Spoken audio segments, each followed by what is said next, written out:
These DRL lights, those are eBay, like $15. Actually, I think less than that. They've got a little, you can put them in with screws, little bitty screws they come with it. They've got a high bond tape on the back that's a clear. I think it's probably 3M 4910. I drilled a small hole right back here behind it. Ran the wire through,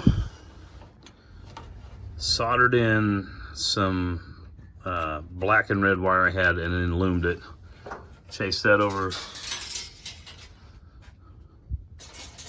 to here, and I'll tighten that up later once I figure out what I'm doing with the radiator. Tapped the second set into the loom, ran that underneath the windshield washer fluid and over here, so we're just sitting right here. I'm going to put it on a fused circuit that's going to tap that red wire, and that is on when accessories on. So after it's started, it's hot, and that should run my DRLs.